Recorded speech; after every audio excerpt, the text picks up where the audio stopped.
What's up, everybody? Remington from Impulse Creative, and today we're going to talk about drift sales sequences for your email, but also how to make a welcome message pop up that's contextual based on the receiving of that email.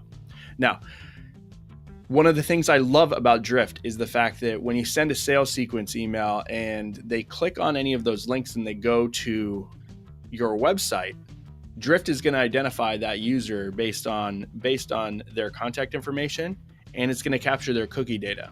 So there's two reasons this is great. One, you can see in the timeline the pages they're on and where they're going. But two, you're able to trigger bots based on their interactions from that email.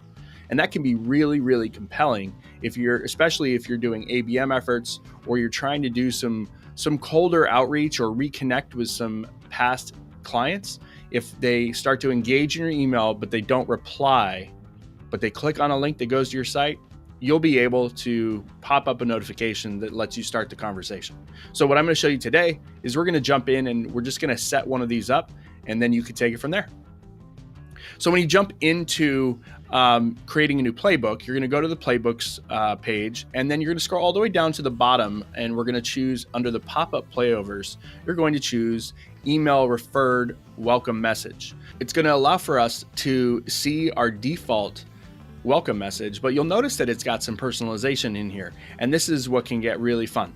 So when we're in this message, you can customize these much further, and I'll show you how in a minute. But when you have your welcome message, you'll see that we're calling them by their first name, and then of course there is the alternative would be hey there. So if we don't have the first name in Drift, it's going to say hey there, you're getting this message because I see that I sent you an email.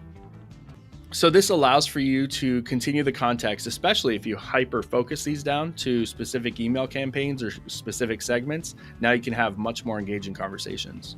So you'll see we've got the welcome message here, and we've got some notes.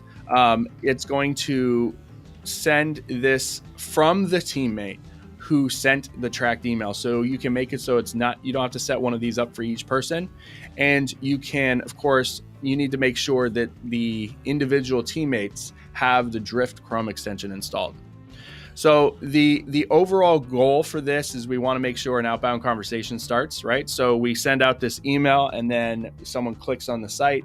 We want this welcome message to kind of reinforce the messaging that we had in our email. And of course, you can set up your conditions. Now, the conditions are default in here for you to be able to kind of see what's going on. But if you know that you're going to have some outbound conversations that are sending people to a specific page, this is where it can get really fun. So we can say that we only want this welcome message to pop up from an outbound conversation that links to our pricing page, right? So by adding in multiple levels of your criteria, you can really hone in this conversation and make it one-on-one.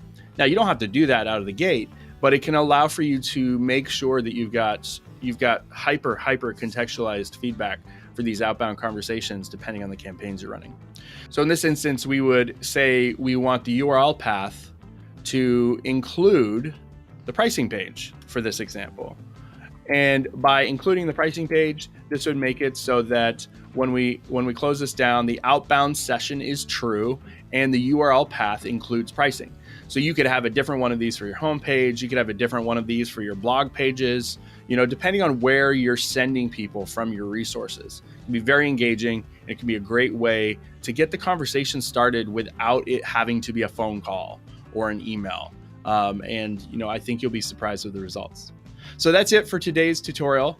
If you have any other questions about conversational marketing or Drift, hit me up on Twitter or let me know in the comments below. If you'd like to see other tutorials we've done, you can go ahead and you can do that right here. And if you'd like to subscribe to our daily tutorial videos, you can go ahead and you can do that right here.